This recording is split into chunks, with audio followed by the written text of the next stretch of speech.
അമ്പലക്കുന്നിലെ ബ്രഹ്മരക്ഷസിന് ദാഹിക്കാൻ തുടങ്ങിയിട്ട് വർഷങ്ങൾ ഏറെയായി. അതും ചെറിയ ദാഹമൊന്നുമല്ല. ചുടരക്തം നുകരാൻ വെമ്പി നിൽക്കുന്ന അമ്പലക്കുന്നിലെ രക്ഷസിന്റെ കഥ തുടങ്ങുന്നത് അന്ന് മലപ്പുറം ജില്ലയിലെ വണ്ടൂരിൽ നിന്നാണ്.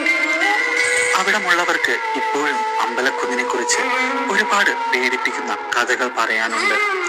എന്റെ ഒരു സുഹൃത്ത് പറഞ്ഞ കഥയിൽ അവനും ഒരു അനുഭവസ്ഥനാണ്. വർഷം 2000. അന്ന് അമ്പലക്കുന്നിൽ വിറക് പെറുക്കാനായി കുറച്ച് സ്ത്രീകൾ അവിടെ എത്തി. വിറകുകൾ വെട്ടിയും മുറിച്ചും ശേഖരിക്കുന്നതിനിടയിൽ കയ്യിലെ കത്തി അറിയാതെ സീനത്തിന്റെ കയ്യിൽ കൊണ്ടു. വാർന്നൊഴുകിയ രക്തം അമ്പലക്കുന്നിന്റെ നെറുകയിൽ തൊട്ടു. എന്നാൽ ആ രക്തം ചെന്നു പതിച്ചത് മണ്ണിലായിരുന്നില്ല, വളരെ നാളായി ദാഹിച്ചു വലഞ്ഞ ബ്രഹ്മരക്ഷസിന്റെ വായിലായിരുന്നു. വളരെ നാളായി ബന്ധസ്ഥനായി കിടന്ന രക്ഷസിന് സീനത്തിന്റെ രക്തത്തിലൂടെ മോചനമായി. എന്നാൽ ശരീരം മോഹിച്ച ബ്രഹ്മരക്ഷസ് സീനത്തിലേക്ക് തന്നെ പ്രവേശിച്ചു. ആ സമയം സീനത്തിൽ ഒരു മൂളൽ മാത്രമേ കേട്ടിരുന്നുള്ളൂ. ബോധരഹിതയായ അവൾ കണ്ണു തുറന്നപ്പോൾ വിചിത്രമായി പെരുമാറാൻ തുടങ്ങി.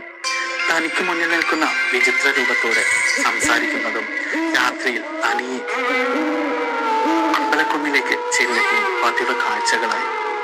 അതിനുശേഷം സ്ഥലത്തെ പ്രധാന താന്ത്രിക വിദ്യകൾ അറിയുന്ന തന്ത്രി നാട്ടിലെത്തി ആവാഹനം നടത്തി അടുത്തുള്ള ഒരു അമ്പലത്തിൽ ആവാഹിച്ചു തളക്കുകയും പിന്നീട് ആ നാട്ടുകാർ ആ ബ്രഹ്മരക്ഷസിനെ പൂജിച്ചും പ്രീതിപ്പെടുത്തിയും